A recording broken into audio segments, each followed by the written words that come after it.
That's Yonyo Heza, Pretty Woman by Teddy and Eddie. I hope that's what they're saying. Do we even know what language this is? Is this Mohawk? Is it? That's Mohawk? Yeah. Teddy and Eddie, huh? Yeah. Yonyo Heza. All right, okay, Yonyo Heza by Teddy and Eddie. All right. Hey, welcome. I threw him way off. You threw me off with that one. I'm thinking, what do we got? We're opening with Pretty Woman? All right. Hey, it's June 5th. Welcome to Let's Talk Native on the LTN Radio Network. This program breaks all the rules and, in fact, breaks my chops a little bit here, too. For Native Radio. Broke your concentration. Yeah, apparently. Like, we don't have enough going on today, right? No buffalo speeches, no mystic healing, no special Indian prayers, although we probably could have used some today. We tackle the real issues facing Native people with a look back at our glorious and our grave history, a tough look at where we're at now, and a look forward to our ongoing battles for sovereignty and autonomy. Let's Talk Native is produced in association with Iroquois Promotions on the LTN Radio Network, streaming live from the Cattaraugus territory of the Seneca Nation, and simulcast sometimes, although we're probably not simulcast tonight now, are we? And now I think about it, we're having some live stream issues. Obviously, we're on Facebook stream, so you can watch us live on Facebook and catch the audio there. We will post the show up immediately afterwards, but we're working on our live feed, so we may or may not be simulcast on the Gwe up in CKWE in Tendenega today. And we may or may not be live streaming on www.ltnradionet.com. We're working on it, so we've still got some technical stuff we're working on, but we're going to push forward with the show anyway. I am John Kane. I'm the show's host and producer.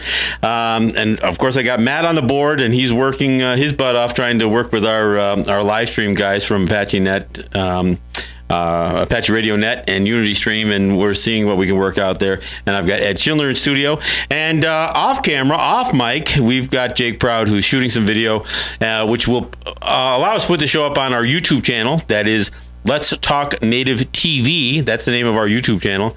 And Jake is doing that fine work, doing the editing and the post-production, so we can get what you get the chance to watch on Facebook live stream is somewhat challenging because we don't have the greatest internet access here on territory. It's one of those things when people talk about equality. Well, it doesn't quite work out that way. We don't have great internet feed here. We don't have great cell phone signal here.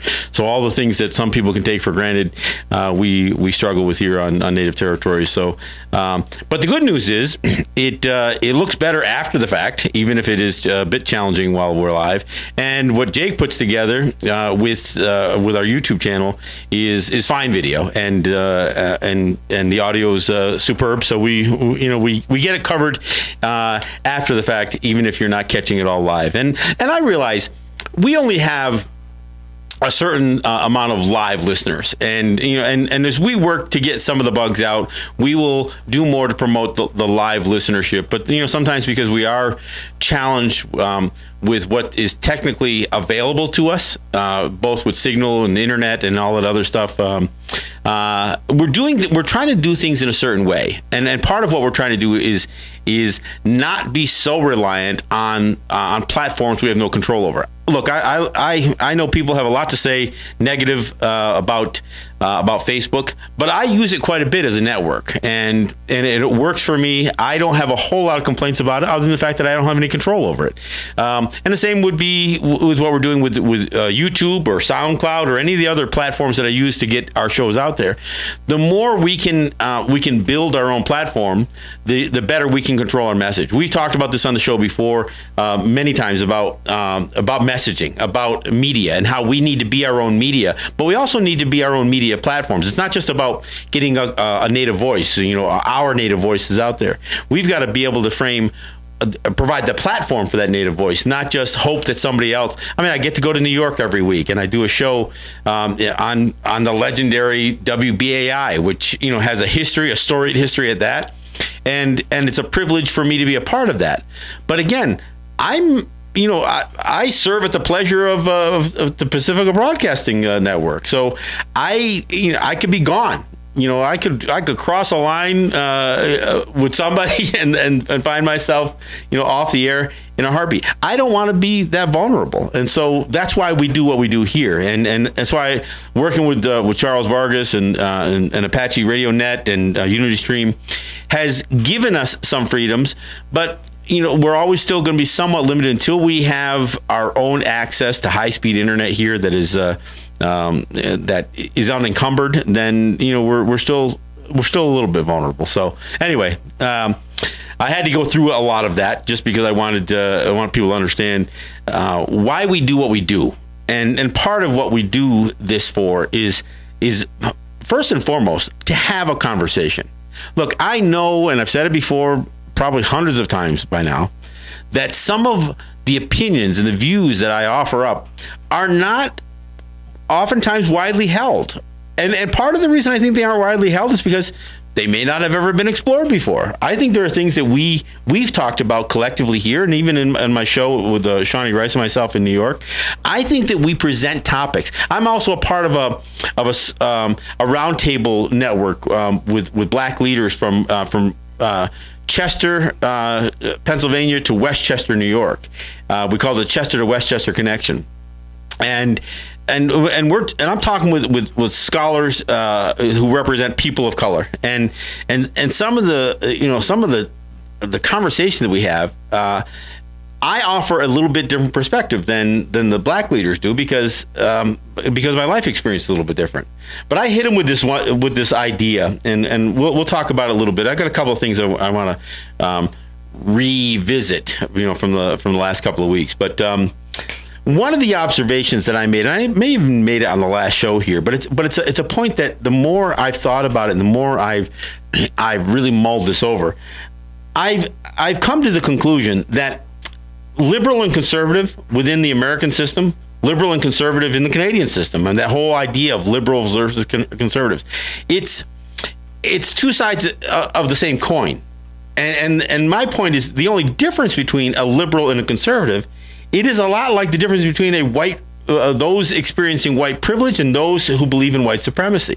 And I need to be heard out on this, because if you look, on the liberal side, if you look at Charles Schumer and Nancy Pelosi, if you don't see white privilege in those two individuals, then you obviously don't know what you're looking for.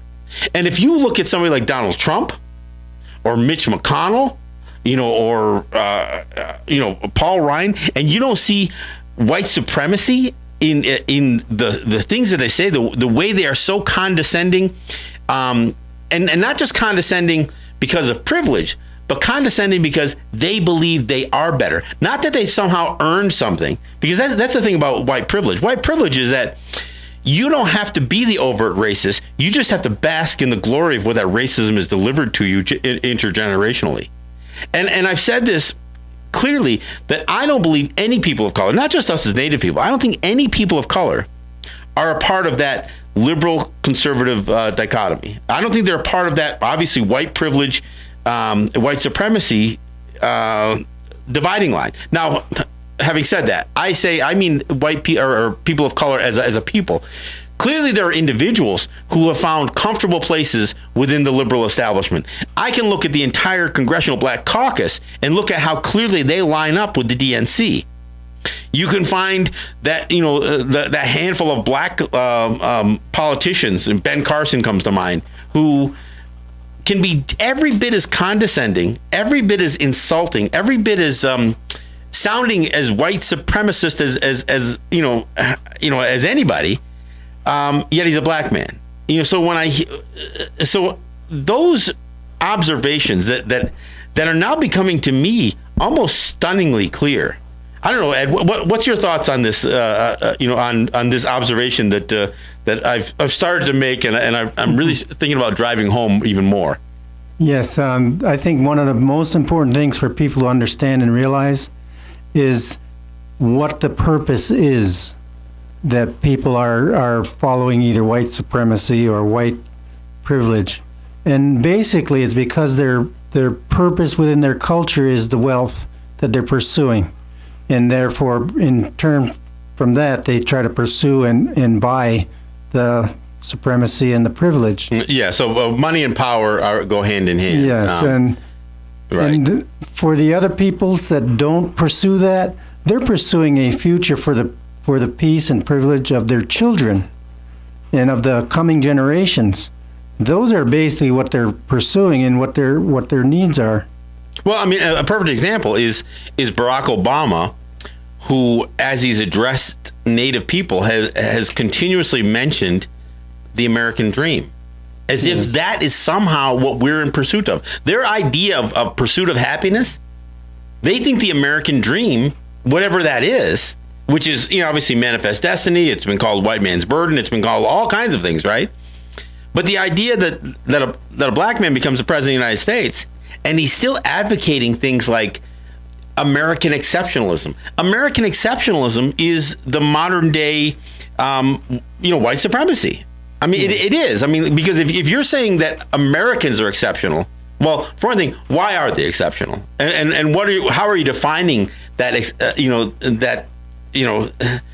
That exceptional quality that you're talking about? Because is it because they're wealthy? Is it because they're good looking? What makes an American exceptional? Because if you compare most of the metrics, most of what you would measure, everything from happiness and intellect, education, quality of life, all that stuff, America doesn't do so good against some of those other countries. Yeah. And I would dare say, if you measured the quality of life that Native people had prior to European contact, in general, what archaeologists have uncovered time and time again was that the civilizations that, for lack of a better word, but the quality of life that Native people lived was higher than they anticipated. It wasn't just this ignorant, savage race of people that were barely living, sustaining themselves off of the fruits of the earth. They found that there was culture developed. There was, colorful language. There was art, and there was storytelling. There was performance art. There was dance and music. All of these things that wouldn't exist in a primitive people. There was also technology that fit within the creation and didn't destroy that, and yet was able to help the people. And there was some technology, frankly, that our people employed that was adverse to creation, and our people backed off of some of that stuff. Right. I think some of our people did the same mistakes that Europeans did. We built big cities, didn't work out so good. But we've left that behind. Yeah, exactly. When you talk to scientists, they get baffled on what happened to those advanced civilizations. Those advanced people that could have built Chichen Itza or Cahokia, or what happened to those people? And when we answer, what do you mean what happened to those people? That didn't work. It didn't work for you, and it didn't work for us. Those people didn't perish in some sort of incredible famine. They left that behind. And when you suggest that, I've seen like blank stares. I've talked to archaeologists, and when I've suggested that to them, or anthropologists even, and they just like, geez, we didn't consider that. We didn't consider that maybe urban life just didn't work. Mm-hmm. And that there wasn't some calamity because let's face it, once you pile a lot of people in a small area, and into a small area that nature can't provide for, so you have to start doing unnatural things. You have to start rerouting water. You have to start clearing larger and larger areas of land, and you decimate the tillable soil and the fuel for your fires and all of that other stuff. It forces you into doing what has been done throughout man's history. Create that hierarchy, which oftentimes will place somebody at the bottom. Well, obviously, that's what a hierarchy does. It places somebody at the bottom, somebody at the top. And that's where corruption, greed, and all that other stuff comes from. And that's also one of the things you brought up regarding Memorial Day, and that the military was created in order to have dominance. Well, and I posted something on Memorial Day. And part of it, somebody says, well, if you hadn't said this on Memorial Day, you wouldn't have gotten the negative reaction. I said, well, I didn't think it got a negative reaction. When I posted what I posted, here's what I said. I said, the U.S. military does not fight for freedom. It wages war for global dominance. And so it was just that one statement. I had hundreds of people agree with me, and then I had 2 veterans who either were native or had native ancestry, who challenged it, and they interpreted what I said. When I said the military does not, they said, well, you can't condemn, you can't, disparage soldiers. I didn't say soldiers. I didn't say troops. I said the military, the U.S. military. Soldiers don't make the decision on who they wage war against or what their missions are. That's handed down to them. So I was very clear with what I said in a simple, one sentence. But that was, I went back and forth with these two vets, and they actually came to a place where they asked me, well, what if? First they were talking about how necessary it was to have this huge military, how necessary it was to ignore that the founding fathers of the United States did not want a standing army. They specifically opposed having a professional standing army. That's George Washington and Company, folks. And then they also suggested that Eisenhower's warning about a military-industrial complex was somehow meaningless or pointless. But they went on to say how important it was that, in fact, the one guy was saying, well, U.S. military should just go in and straighten out Africa. The fact that they screwed up Africa and that Europe did all that damage to Africa in the first place seemed to elude these guys. But what they kept coming back to is, what if the U.S. is invaded? And I said, first off, the U.S. isn't going to be invaded. It was never invaded. The only military conflicts that involved anything the U.S. could even claim was either internal fighting, with them fighting for their independence, or civil war, or, and I think the weakest argument is the bombing of Pearl Harbor, which was an illegally occupied kingdom, sovereign nation that the U.S. occupied and built up a huge military presence, along with building up a military presence in the Philippines and in Guam, in places that were very close to Japan. And and I'm not justifying what Japan did, but let's face it, Japan felt threatened by the military buildup in the South Pacific, and so they took out a large military target. They didn't bomb Honolulu. They didn't bomb the all of the islands of Hawaii. They just bombed Pearl Harbor. Now, I'm not saying that was just, or I know people want to say what is fair, what is a just war, or whatever else. I'm not suggesting that, but for anybody, for one thing, let's be clear: Japan wasn't trying to take over the United States. They weren't trying to conquer the United States. They weren't trying to invade the United States. They were attacking a military target out of the interest of their own, what they believe was the interest of their own security. That's what they did. It wouldn't be unlike the United States trying to take out nuclear weapons manufacture in Iran. That's a threat, right? Or North Korea. It would not be unlike the United States doing a preemptive strike on what they looked at as a threat, especially with with the nuclear capability. It also wouldn't be any different them saying, "What if the United States is going to invade Japan?" as the United States saying, what if someone wants to invade the U.S.? They're the same minds. Well, my son so very clearly pointed out, anytime when a Native person says, well, even as Native people, what are you going to do if a country invades the U.S. Because it impacts you? And almost like, what are you going to do if another country invades your territory? And my son made it so painfully clear. He says, well, that's happened already. We've had our territories invaded by Spain, by France, by Holland, by England, and by the United States. And you know what? England isn't here anymore. Well, they can claim some sort of ties to Canada. Spain's not here anymore. France isn't here anymore. The Dutch aren't here anymore, but we're still here. We have survived. We still have our language. We still fight every day for our autonomy and our distinction. So you know what? If somebody replaced the United States as the dominant society around us, and I'm not asking for that, I'm not wishing for it to happen, but I don't know that we're going to be in a worse situation. There might be. Don't ask me who these people would be, because it's to me it's bizarre to suggest that anybody. I explained even in this thread that I was going on. Nobody invades. For one thing, you don't have who's going to invade what is essentially the only global superpower. And they're saying, well, but if you eliminate the military, the United States isn't going to eliminate their military. My point is, does the United States have to be engaged in all of these conflicts all over the world? But the United States isn't under any threat of invasion. Even they raise North Korea. Says North Korea. What gets missed in every conversation about about North Korea is that Kim Jong Un, right? Kim Jong Un. What he says every time is that if we are invaded, if we are attacked, we will retaliate with nuclear weapons. That's what he said. He's never threatened to even take over South Korea.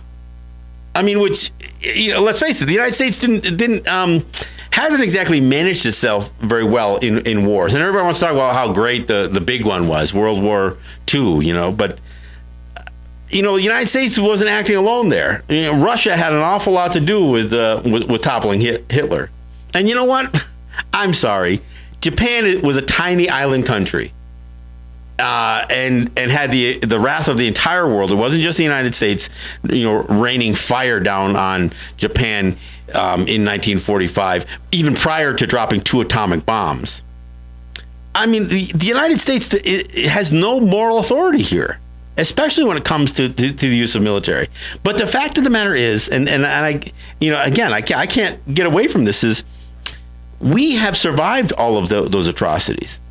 We survived, the Spanish, the conquistadors. We survived all of it. Portugal, all of it, and we've survived the global conflicts. We've managed to survive even while the United States was fighting itself in the Civil War, and we're still here. So I think that's something that people have to. I think people don't understand our perseverance. And are we a global power? No, but that was never our plan. That's never been all we've ever advocated for was peace.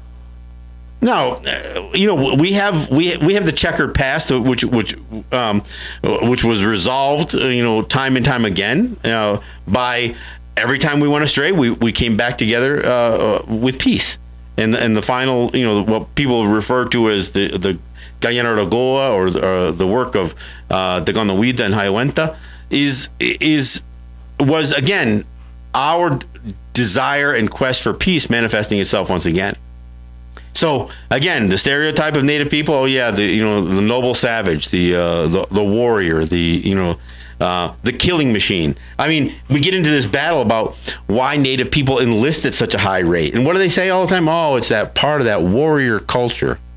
They never talk about the fact that the main reason that people of color enlist is because their lives have been decimated by American policy. So regardless of who you are. Yes. The economy. Well, yeah, the economy. If you think strapping a gun on your shoulder and going into a foreign land to kill people is a better option than staying home and building a family and building a community, that gives you an idea how the cards are stacked against you in your home. And for Native people, if you've never experienced what it's like living under the U.S. policies in Native territory, you could have no idea. I mean, I went through it with Shawnee last week, and we were talking about being at the top of every list, and she reminded me the other list that we top is infant mortality and a lower life expectancy. I mean, we have an infant mortality rate tantamount to third world countries. Obviously, we have poor drinking water. And, everybody talk about Flint, Michigan, or even Hoosick Falls out in New York State. People talk about water contamination, but water on Native territories, it's been contaminated intentionally for years and years. And I'm not just talking about an accident like the EPA dumping, contaminating the Animas River, but with all of the mineral extraction that has taken place throughout all of our territories, our water has been decimated in the gluttonous quest for energy and money from U.S. industry, and it isn't just the government. I mean, let's face it, the United States is run by wealthy people, and there's no question about it. Obviously, one of the other big news items, since we've been on air last was Trump doing his grandstanding about the Paris Accord and withdrawing from the Paris climate agreement. Now, look, the Paris Accord, and I'm with all of the other Native people who attended the Paris conference and who said, look, this is a lot of rhetoric and not a lot of action. I don't believe the Paris Accord was going to fix the climate, but at least it was a conversation. But when I hear Donald Trump stand up and say that the United States is being treated badly, the United States actually emits more carbon per capita than any other country on the planet. You know, there was, India, they produce a lot of carbon. Yeah, but they're also, 5 times the population. China, 5 times the population. So if you're going to measure it just in terms of a line around people, yeah, you can say, China is a bigger emitter, but break it down per capita. Only 300 million people in the United States. 5% of the world's population lives in the United States. They consume 20% of all energy resources. They are the most gluttonous people on the planet in terms of consumption. And of course, on a per capita basis, they emit more carbon than any other country. And it's not even really close. So to listen to Donald Trump suggest that the United States is being treated badly by the rest of the world. China is more of a world leader when it comes to green technology than the United States is. They're doing more with solar and wind at the residential level, even not just at the industrial level or the utility level. But this is part of the problem. You've got this arrogant white supremacist in the White House who will just spout off with all of this stuff about how badly the United States. I mean, there's a whole lot of people who are really concerned about climate change, but then go to the next level and they say, yeah, but Trump is talking about saving jobs. What jobs do they think he's going to save? He's going to put 50 or 100 coal miners back to work to produce coal, which is becoming more obsolete as the days go on. I mean, even China is trying to move away from coal, and they burn a lot of coal in China. You know why? Because China is a vast country. It's huge. They haven't expanded their infrastructure to come up with more efficient ways of distributing energy. It's easy to throw a pile of coal on a train. Yeah, same with India. It's easier to haul coal to people than to build a pipeline. Which are problems by themselves, or build electric lines and an efficient electric grid. But they're working on it. What's the United States doing? I mean, Trump is advocating more and more fossil fuel burning because he makes the argument that somehow it's going to create jobs. The fact that that renewable energy is a more secure future in terms of job creation and obviously for climate issues, but it also should be capitalizing on what America claims to be so great at, which is innovation. Mm-hmm. There's nothing innovative about digging a hole in the ground and pulling black stuff out of it. I think it's really important to understand policy, because policy is what the government or what the people are doing. Is not what they're saying; it's what they're doing. And take a look at the history of the U.S. policies, not only toward Native Americans, although that is amazing in itself, but toward poor people, toward women, toward all these different peoples that they've literally divided into. And that, I think, is important to pay attention to, because that is the real thing. Well, and I agree with you. And I think we're going to go to break here at the bottom of the hour. We'll go to break and we'll come back. I want to talk about that because I think what people don't understand is the policy of oppression, and who you oppress and how you oppress. Because you do it incrementally. You make sure that you can keep a large segment of society always believing, look, you've got it better than somebody below you. So we'll talk about that when we come back. Mm-hmm. This is John Kane. This is Let's Talk Native. We'll be right back. Hey, you want a little more Teddy and Eddie, or you want something else? You have another Teddy? I got a couple, yeah. All right, we'll do another Teddy and Eddie. What the heck? Right. I got to figure out who Teddy and Eddie is, though. Okay. Well, så vad det så visste jag inte.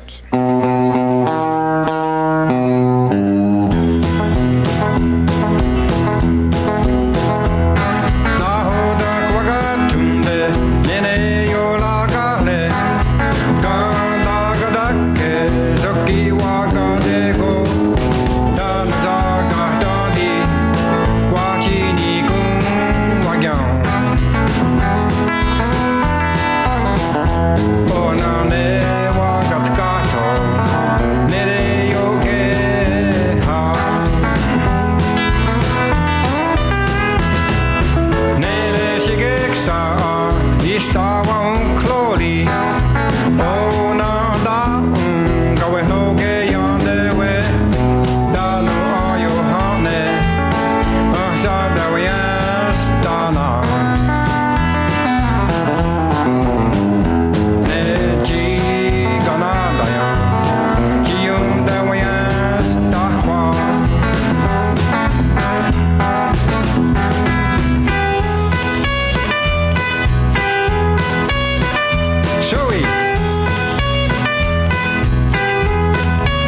That's again Teddy and Eddie doing.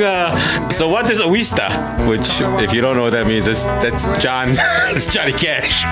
Folsom Prison Blues. All right, that's pretty good stuff here. All right, well let me get back to my sponsors here. Let's Talk Native is sponsored by Ross and Holly John and the RJE family of businesses, Eric White and ERW Enterprises, Robert Delamonte and Tuscarora Woodworks, and individuals like my friend here Ed Chidler and Tracy Brown and Cynthia Trice, Scott Snyder, Neville Spring, Sugar Montour. These are guys that continue to support the show. And of course, we've had people in the past who supported the show who may not be writing the check anymore, but you know what? They got us to where we are. So I'm grateful to all the folks who have helped out, even the ones in the past who may not, they may not be contributing any longer, but the fact that they were contributing allowed us to educate, entertain, and inform this is our eighth year. So we're into our 8th year. And I thank all of you. The ones who have helped and the ones who continue to help. Obviously, the continuing help is very important. But I thank all of you for joining in the fight and doing your part. I can't say enough about doing this. I remember the day that I decided that I was going to do a radio show. I had a salesman from the radio station said, "Do you want to do a radio show?" And I said, "Yes." I had no idea how I was going to pay for it.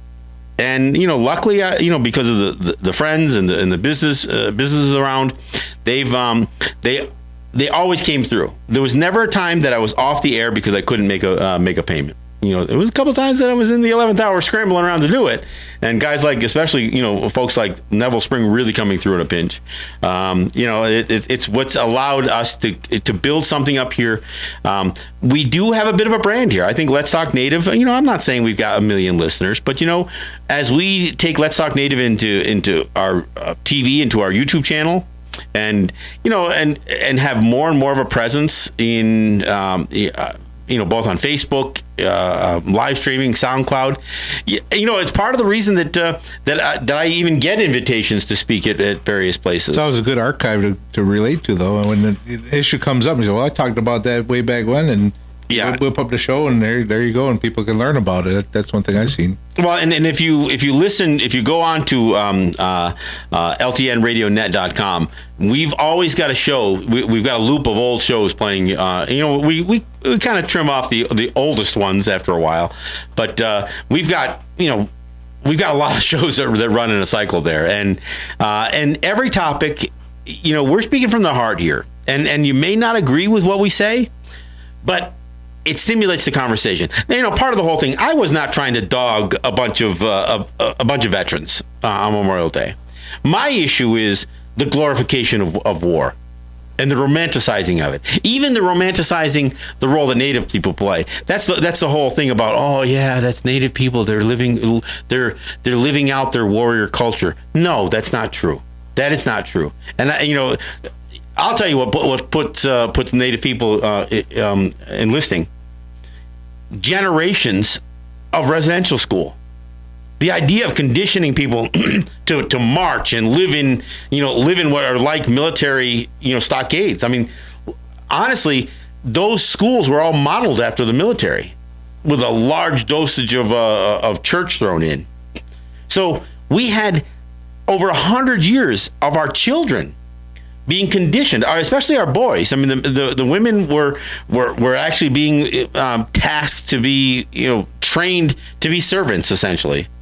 That's really what they were being trained for. They certainly weren't. Nobody was being trained to be a father or a mother. There was no place there where a young man was going to be taught to be a man. And any of the responsibilities that came with being a man, like fatherhood, like nurturing your child, and women did. We lost that. We had 100 years of that wiped out. That's that intergenerational trauma that we talk about. So when people say, "Oh, then why do Native people enlist at such a high rate?" This was again that policy you talk about, the racist policy. The reason you have a high level of black people enlist in the military is because they don't have much prospect for the future. I mean, Barack Obama, when he went and spoke at Nelson Mandela's funeral, he stood up there and said, "There are still places in the world where young people hold no hope for a prospect for the future." And he's in Africa giving the speech. But it's not just in Africa; it's in every urban city, or in every native territory. It's in it's in the impoverished South for not just people of color either. Again, when you talk about policy, when you think about what happened in the U.S. election, and frankly, even in the Canadian election with Trudeau getting elected, you had people that were sucked in to vote against their own self-interest. Again, getting caught up into that liberal versus conservative thing. We're going to vote for Trump because he's going to drain the swamp. Do you even understand what that would have been? Or what, and that he hasn't done it for. Of course, that's the other thing. That there are over 400 key positions in the federal government, like FEMA and Homeland Security positions that have never been filled. So of course you could make the argument that Trump's proving that those weren't necessary. No, but there hasn't been a hurricane yet.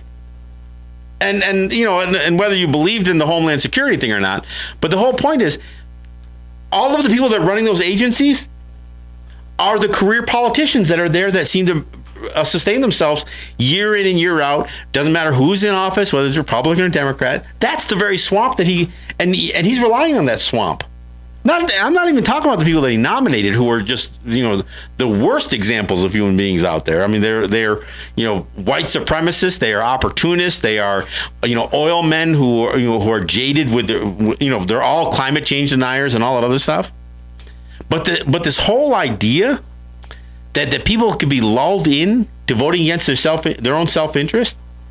So when you think about the white people who voted for Trump, the poor white people who voted for Trump, their situations maybe they feel better because they can come out of the closet with their racism, but it isn't improving their quality of life.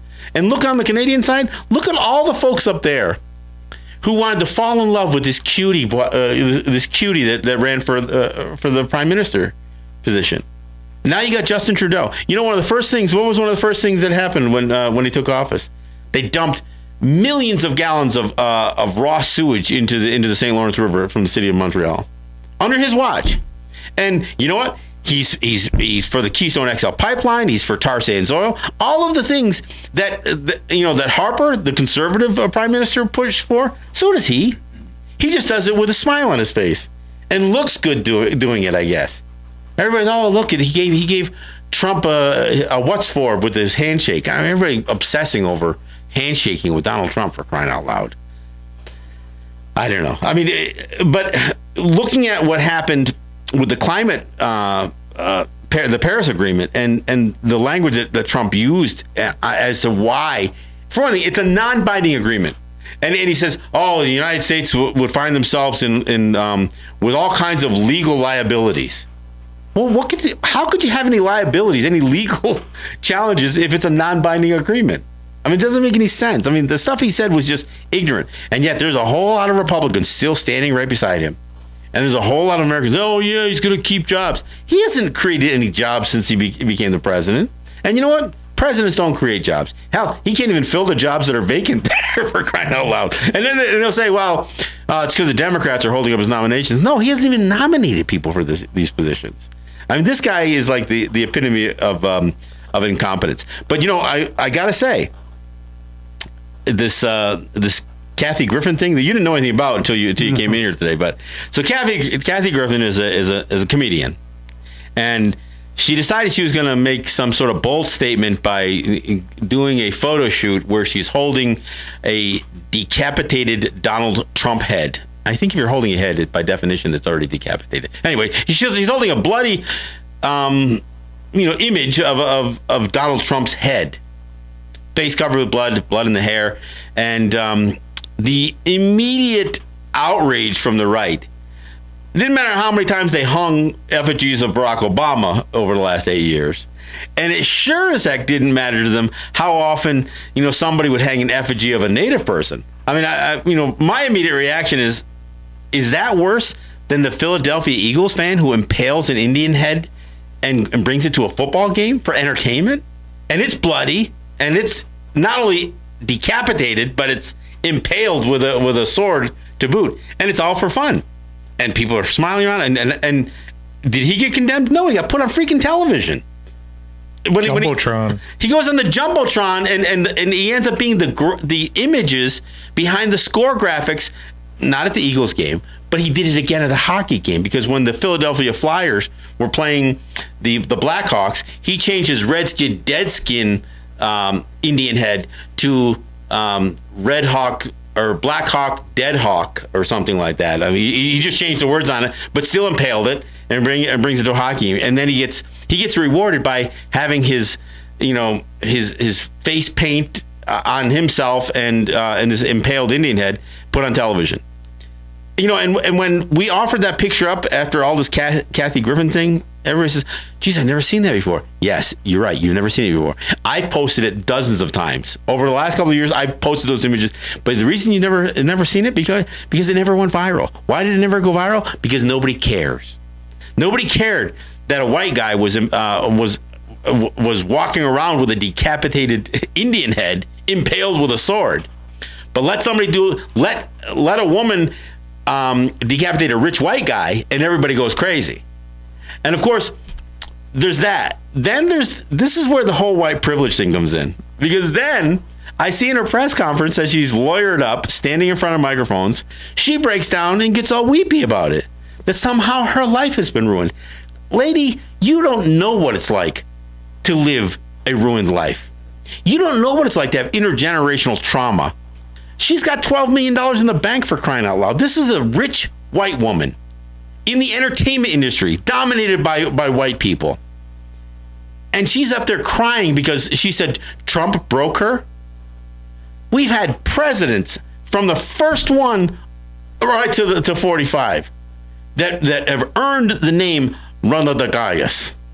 The town destroyers, the destroyers, and not just town destroyers, but again, my good friend Jeff Doreen and my good friend Paul Delarome, they give a more vivid description, because we translate that "run the Gaius" into town destroyer, but it means more than that. It's like the reckless ripping away of flesh, like a rabid dog. And actually, Jeff said the word for shark is actually in there, because the way a shark just devours, and so this is the image that we had of the first president, and every president since then has lived up to that title, including Barack Obama.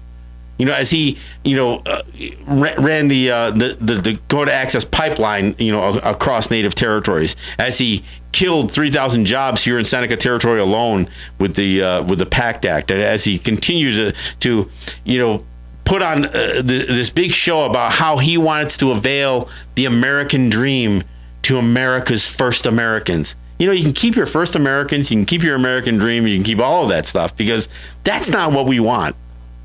And that's what they simply can't get. But when we talk about, so as I watch this woman literally break down on television, and was she putting on a show? I don't know. If she wasn't, it's even worse. Because the idea, that to me was white privilege in, just in absolute raw, nakedness right there. This woman who took a shot at trying to, be shocking, I guess, by having the image of a decapitated Trump in her hands, starts crying about the fact that, it was like a mob mentality, the way they came after me. Well, you know what? You know what a mob mentality is? It's when you actually decapitate somebody, like Metacom, King Philip, as they called him, or when you lynch somebody. That's what a mob mentality is. What a black man had to go through, or what a Muslim has to go through in this country with this racism that is bred, and what Native people have been going through for 500 years. You want to see a mob mentality? Look at what happens when you get a crowd. Look at what some of those guys who went up to what's the city in North Dakota?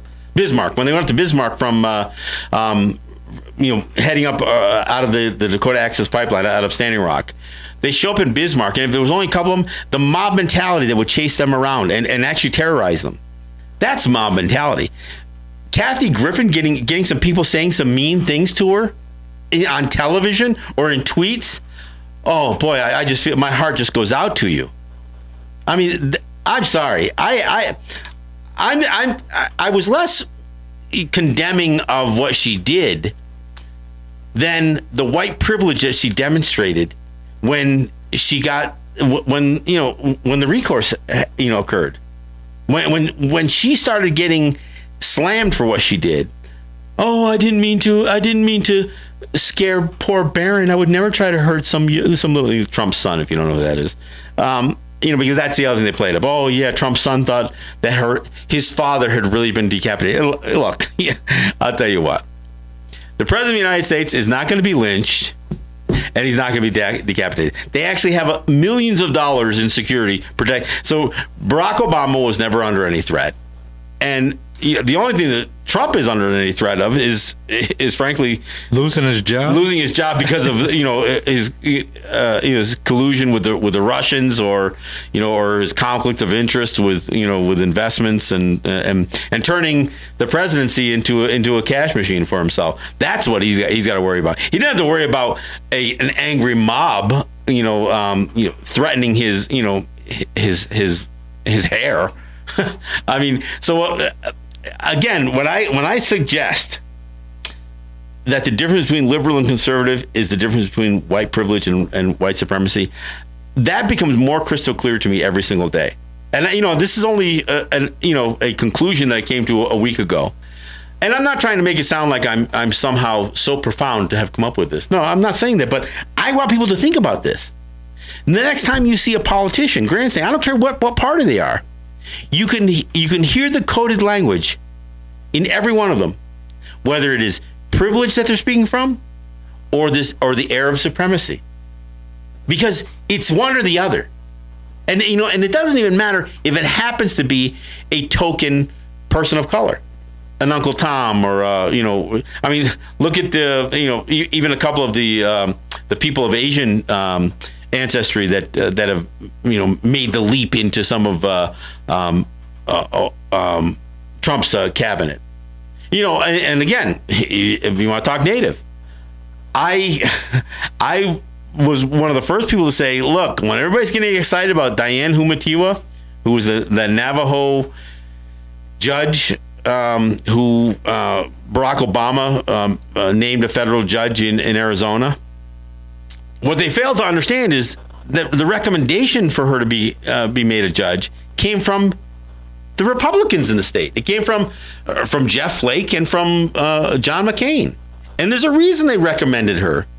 They figure, look, we get a person with some color in there, even some, even better yet, Native, because we almost have none of those. And yet we still have our Republican values being upheld, which is exactly what she did. She's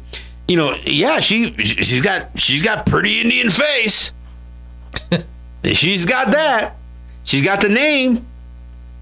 But but nobody looked at her record.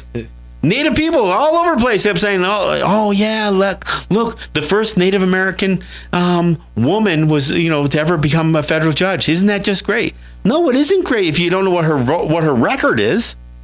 So, the first case that she hears has to do with a highway that's going through Native lands where the Native people are saying, look, it's going to disrupt it. We're concerned about the environmental damage, the damage to our sacred sites and all this stuff. She ruled against the Native people. And you know what? It didn't even stop there, because when Scalia, croaked off, everybody was saying, wow, wouldn't it be great if she got nominated to sit on the Supreme Court? You're going to want just because she's got an Indian face, you want to put her on the Supreme Court without acknowledging what her voting record would be or what her rulings would suggest? And I've heard over and over and over again, people say, yeah, we need more Native people in government, in elected positions. Look, if we've got if there are people within our territories who demonstrate leadership skills, or the ability to gather people together and represent them, then why would we want to give them up to white people? Why would we want to give them up to the state or to a federal position? If Chase Iron Eyes is a great Native leader, then why would he be a congressman from the state that he lives in, and not not represent his people? I mean, Winona LaDuke, she lost in the election on her territory, but she ran in the Green Party to be the vice president. And speaking of vice president, again, I've said this before, and I asked people to look it up. Most people don't realize that there was a native vice president of the United States. It was under Coolidge, I think. And he was a congressman first, then became a senator, and it was from Kansas. I think Kansas is where he came from. And he was one of the worst representatives, either Congress or the Senate, for Native people. He was responsible for more eradication of native lands in Oklahoma, a state that he didn't even represent. He did it from his position in Kansas. So he makes it to the heartbeat away from the president, and he was anything but an advocate for Native people. He was one of the worst politicians for Native people, and you've seen it in Ben Nighthorse Campbell. You've seen it in Inouye in Hawaii. I mean, Akaka. These people who people think, well, we're going to get a Native person into an elected office and they're going to serve us. No, they don't. They no longer serve you once they leave your territory. If they were even on your territory in the first place, mind you, because chances are, if they made it any place, they didn't grow up on a Native territory. They grew up, they were probably, the product of residential schools. What's it say? You need his name? Oh, I didn't say his name yet? No. Oh, I'm sorry. Charles Curtis. Yeah. I didn't realize I never said his name. Charles Curtis. Yeah. Look up Charles Curtis. And the vice president, was it Calvin Coolidge? Does it say who he served? Herbert Hoover. Was it Hoover? Okay, Hoover. Here, I thought it was Coolidge. Yeah, Herbert Hoover. That's even more recent. It's funny because as I read the Killers of the Flower Moon, the book about the Osage, the murders of the Osage, he's mentioned in there because he wasn't the vice president yet, but he was mentioned in 1920 because there were people that were writing him because he was a prominent. He had reached the highest level of elected office of any Native person, and he was part Osage and Kaw. But he didn't do anything. He wasn't going to get his hands dirty with the murders of Osage. So he's mentioned in the book as far as people writing him letters. But so, and again, I bring this up again, as I always do, because the answer isn't us becoming a part of the U.S. system. The answer isn't us serving in their military. The answer isn't running for their offices. And you know what? The answer isn't even us running for the school board. The answer is what, Ed? To learn your ways and to carry them out. And build our own school. Right. In doing so, do that with the people. Yeah, I mean, don't depend on them doing it for us. Look, I know we have this platform here. And one of the things that we're oftentimes, if we're scolded for anything, I'm usually scolded for talking too much, which it's a talk radio show. I mean, I realize that you got your name on the show, so I guess you. Well, I can still. I guarantee if I say let's talk Native with John, Matt, and Ed, you guys still won't talk as much as me. Well, we tried. So, but if the other thing that we get scolded for is, and me personally, is for not doing enough culture on the show, and we do some. But here's the thing. This is a talk show. This is not we're not trying to be one-stop shopping for all things Native. I mean, we do promote culture, and what we promote more than anything else, without trying to, take on, a tribal council or an elected council or anything else. What we try to do is say, look, there are systems within our culture where we can fix things. And I'm not saying take somebody out. I'm not saying, create a revolution in any Native territory. If you've got corrupt leaders, there's two things you can do. You can take them out, or you can make them irrelevant. And I say, utilizing some of the things, and there are people much more, adept at communicating cultural issues and Guyana or Goa better than me. I think I can hold my own, but I think there are people better. But I'm saying, let's employ some of this stuff. Everybody says, yeah, but the chiefs, the clan mothers, No, the clans, the fire, Gahwazerde. We've got to get back. We've got to get back to the idea. But I think what you talk is culture, but it's modern culture. I mean, it's what we have to, the tools we need to incorporate into the modern world. And what you're pointing out is the lack of sovereignty status that we should be carrying. I mean, we're too easily folded into the rest of that system and not being our own selves. And I think that's what you're trying to push more. I think that's why we need a secondary show, like removing the dust, like when you're out of town and stuff. I mean, we should. Yeah, I mean, that's something we can work on in the future, I would say. I mean, it's well, and the thing is, we have this platform. It's available to us 24/7. It's available to us every day of the week. Yeah. So, the idea that we broke this up the show up into 2 1-hour programs was to try to make it a little easier, make it a little more. What were we thinking? Well, there we go. I mean, that was a once a week thing that you were doing, and we could set you up to do something along those lines. I mean, we could do more, and that's the call out, and that's why we've said, not just to older folks like us, but even to younger folks. This platform is still available, and it will be available. So again, the offer's out there. We're going to do everything we can, but I guess my message is, let's continue to make our way back to that path, find our way back. That's the best thing we can offer here. All right. Hey, I'm back in New York this week as well. Be sure to check out Let's Talk with John Kane and Shawnee Rice on WBAI.org. Or if you're in the city, you can tune us in at 99.5 on the FM dial right in the middle. And we'll do a good show. We do a 2-hour show. We're going to do a lot of calls. We're going to take a lot of calls because we've been in fund drive mode out in New York for the last month. So we're going to open up the phone lines and take a lot of calls and really just let people weigh in and offer a Native perspective back. That's what we do in New York. So join us on Thursday on WBAI 10 till noon. And, of course, we'll be back here on Friday. And we'll do Let's Talk Native all over again. See you then. Yahweh. Down the hill, down. It's something going.